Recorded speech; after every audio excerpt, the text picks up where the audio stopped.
I was speaking to somebody a little while ago, told somebody this story. She's an artist and she wanted to start painting again. And she wanted to do something on a really big canvas. And so she went and bought a new easel. The easel had to be put together. And as an artistic type, putting things like easels together is her idea of something she can't do. And so she told me it took her like 5 days. And but then she was telling herself, like, I can't do this, I'll never do this, I'll never get this easel done. And then she realized, well, all I have to do is follow directions. Just one step at a time. The mic is on. One step at a time. Oh yeah, I put my hand in my pocket. So hi. Thank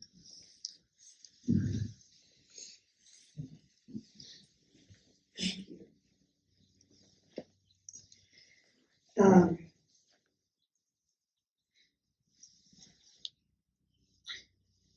I used to come to retreats. I've come to a lot of retreats in my life. And a while back, there was a song that would always go into my head, especially after retreats. It was sung by some Australian guy. It was like, it's nice to be here. It's nice to be here. I just came back. So, I believe in AA. I don't know that much about it. But I believe that one of the things people do is they go to meetings, and one of the things they do when they speak is they say, hi, my name is something, and I'm an alcoholic. And it came to my mind, and I thought, oh, that's kind of like saying something accurate.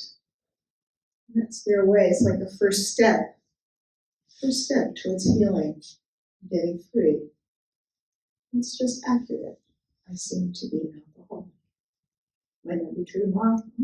That's how I feel right now. So my name, since I was born, well, as far as I know, my name, my entire life, hopefully it's not too bad, is Michelle Riddle. I don't have a middle name. That's it. Michelle Riddle. And I don't think it would be accurate to say I'm an alcoholic. But I think it is accurate to say that I have been extremely reluctant to enter life most of my life. I don't know exactly when it started. I don't think I was that way as a little kid, but I've been that way for a long time. And, some key evidence is when I was in high school, I didn't go to the prom. I didn't say yes. This thing about entering life is saying yes. It's been hard for me to say yes. So I didn't say yes. I think I might have gone to my high school graduation. I didn't say yes to my college graduation. I didn't say yes to getting married. I didn't say yes to having children. I didn't say yes to saving money. Or even making enough money. That's the way it went. And that's connected to the career or what I did for a living. It never has really felt like mine. I tried. I did the best I could. Follow my heart. I tended to go towards human beings I really liked. But they were them. I wasn't them. It's like, oh, if I do, if I become a reporter, then that's enough. I'm really not a reporter. And it just kept going like this. I'm really not a webmaster. I don't feel it in my heart. And so I did all kinds of things, and I enjoyed them. I was like, not really my life somehow. And another place it shows up is when I start to speak. I don't fully commit often. This isn't what I'm describing isn't every second of my life, but it's an important feature. So, I'll just, if the eyes turn towards me, it's like everything goes blank. And I go, I knew that, but there's nothing there. You probably might have felt that at times in the Dokusan room, in your life anywhere. Koan, what koan? I mean, I've been to these things and John will say, like, we're all going to go around and say our favorite koan. And I think, oh my God, I don't know any koans. How am I going to do this? Luckily, one has appeared.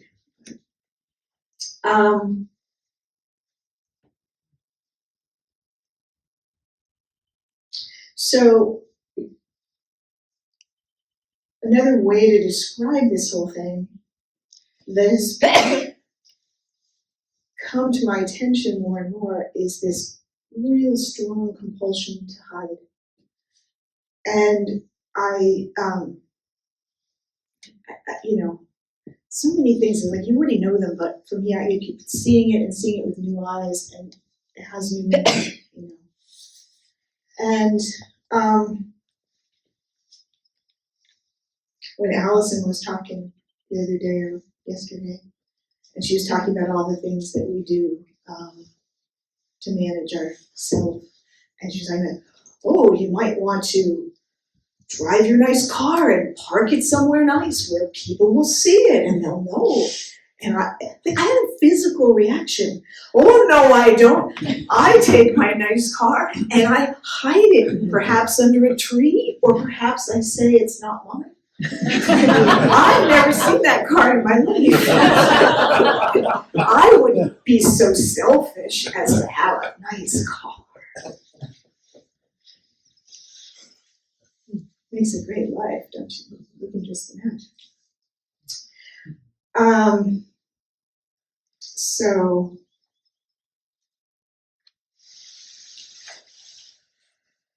you can also imagine, perhaps, how I feel about giving talks. And we had a retreat not too long ago, and we were asked, what feels difficult or dangerous? And immediately I thought, giving talks about Zen. That feels really difficult and dangerous in so many ways. But I think a little piece of me, even at that point, started to own something about it. Like when you say I am a this, it's just right now. It's not forever,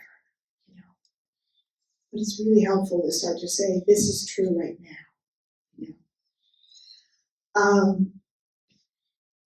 So when eyes turn towards me, and I think perhaps something is required of me,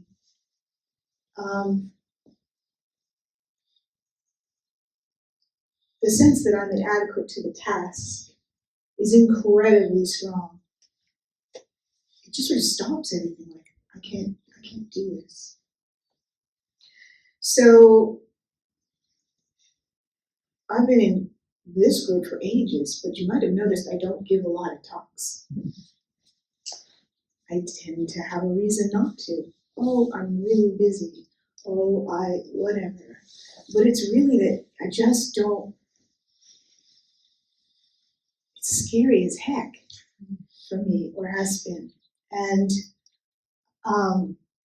for some reason, I can work in the interview room much easier I can get out of the way. But no, like, this is like, oh. But I knew that I was going to come to this retreat, and I was like, God damn it, I want to give a talk. And I said to John, I'd like to give a talk.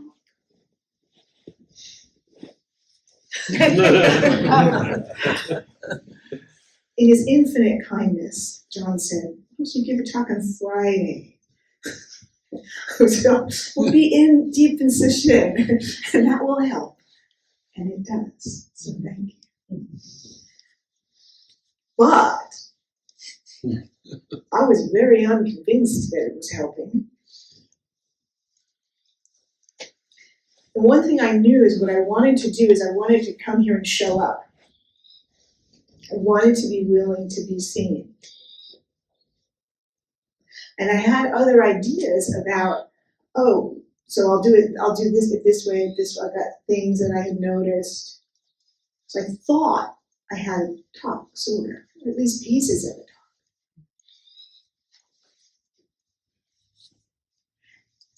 And last night, it completely fell apart. And I thought, oh my God, I have no talk. I have nothing to say. The two things that I thought were interesting are like, first of all, everyone knows them, which is not really a reason not to say them, but and I can't think of, like, it'll take 5 seconds. I'll be in there and out. and so this was really challenging because I've had that experience. And I really thought, like, I'm going to have to tell John and the teachers, like, I can't do this. Like, I'm just, and it felt bad. But maybe I would have to do that. Or maybe, and I thought, no, I'm not going to do that. I want to do this. I have to live with it. I want to do it. I can find that little piece. I want to do it. But still, I was like, oh gosh, what a lot of pain I'm going to be going into. This is, oh my God, like, I can't believe this. And then it was hard to sleep. I need sleep. I need to have been rested before the talk. That seems to be not happening. And then I thought, poems. I should go find some poems, and I can always read them some poems. That's good. Or like, maybe I could think of a story, or like, what story? But it's me and stories. Very bad. Don't really that. So I was really just like, oh God. And maybe I'll have a dream. I did have one dream, but it wasn't that. And I woke up and I thought, and there was a koan I thought I was going to be speaking to, which is sort of underneath it, which is the second koan in the Blue Cliff. The great way is not difficult if you just avoid picking and choosing. So that's sort of there. But I woke up and I realized there was another koan that was a little stronger. Bring me the rhinoceros. And I realized my talk, my beautiful, meaningful talk, was the rhinoceros fan. And it was broken. And I said, oh God, where is the rhinoceros? Please, where is the rhinoceros? I really did. I really did this. And all of a sudden, it's like the first thing came to me. Like, I can just tell you what it's like to be me. I can just follow the instructions. I can just take it step by step. That's not so hard. Like Christopher and I were talking about. I can make it complicated, or I cannot. So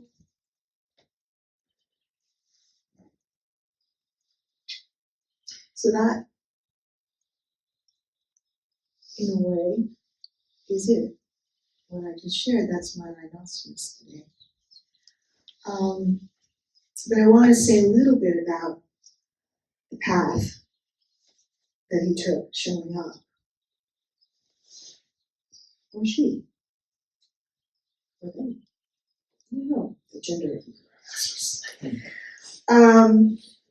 So I was saying this thing about going to a retreat and noticing how much I wanted to hide, and I would notice I would just do it for no reason. It'd be like I've written down some things, and then feeling like, who am I hiding them from? Like, I don't know. It's just like an automatic reflex. And one of the great things about being at a retreat like this, or any kind of retreat, is it's like it's harder to just be responsive to the outside world, and you really have an opportunity to look at what's happening. What's happening inside? What are the thoughts that I'm having? What's driving me? And through a series of sort of looking at, like, well, why am I hiding things? What am I afraid of? This phrase popped up in my head: half a loaf is better than none. Like, if I'm skating by and I'm sort of okay, and people don't literally kick me out, I maybe that's good enough. But just by having that phrase come up and having to look at it consciously, then I had to face the fact that that was actually driving my life in some way. That half a loaf was better than none. Did I really think that? Did I really want to live that way? I had to notice it in order to ask myself that question. And somewhere along the way after that, it might have even been here, I don't remember, but I got the message: you are depriving the world if you are not willing to be you. If you are not willing to show up. So I thought, I don't know, I just had that ring of truth, right? I kind of know that about other people, so perhaps it must be true about me, right?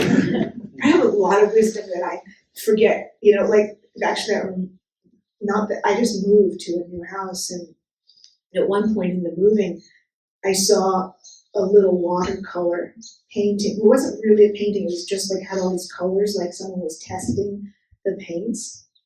And I thought it had been done by my partner, and I looked at him and I said, oh, he's got such a good sense of color. Like, he's always been pretty artistic. I sure wish I was like that. And of course, then later I go, oh yeah, I did that. But I really didn't know it at the time, So anyway, so as I was doing this sort of examining, and this was here at this retreat, and this whole thing about not showing up and not being willing to be me. And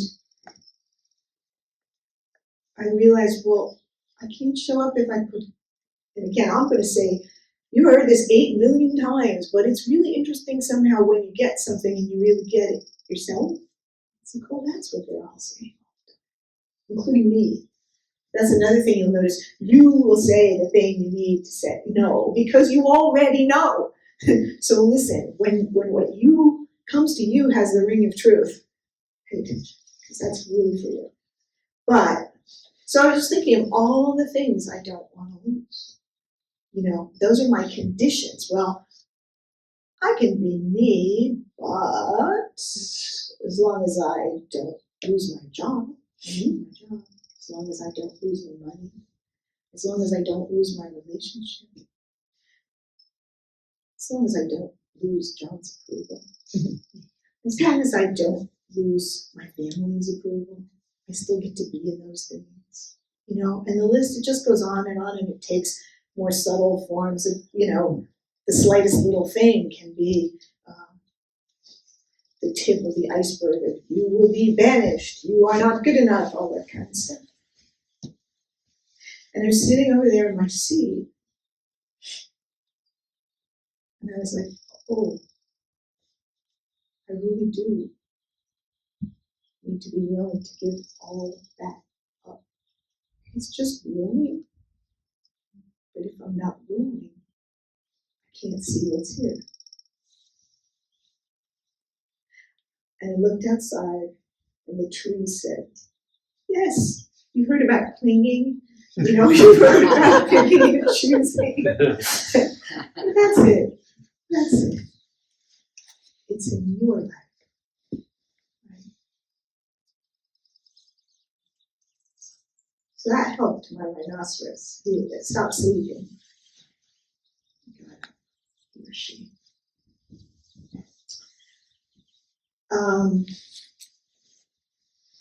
So, what else do I want to say? Oh, I learned something that I didn't think I'd heard before. I was looking at Shilayama's talk on Mu, that's in that book of Mu, and he said koan, the etymology of the word koan is the place where the truth is. I decided just to trust him and not look at that further. But I thought that was interesting. Place where the truth is.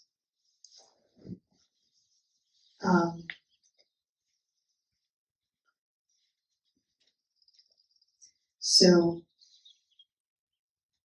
one of the things I realized that I wanted to say in this talk, and I wanted to share, I wanted to do what I talk about. I wanted to do the practice here and see what happened.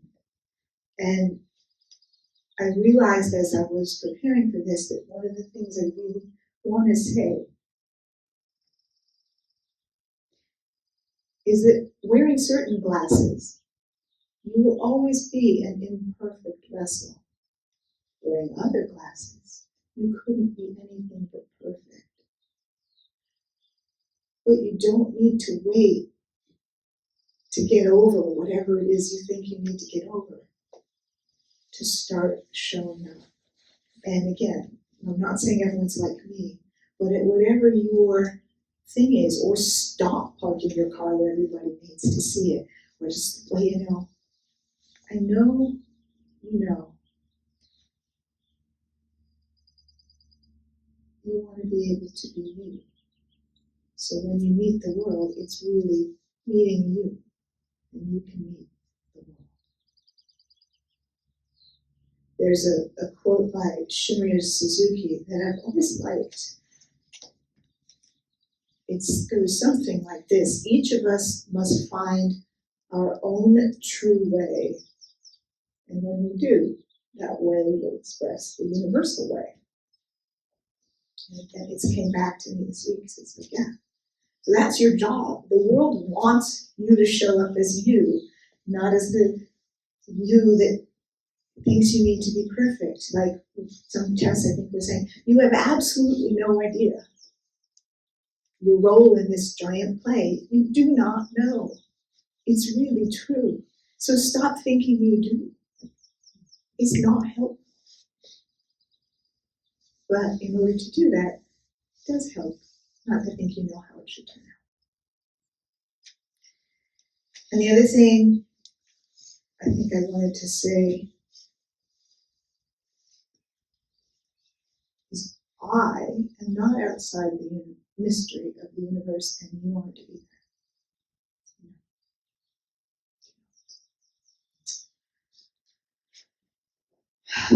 So I think that might be all I need to say. Look at that. It's almost 10:30. Just went over a few minutes. Thank you. Thank you for being here with me. I just love it.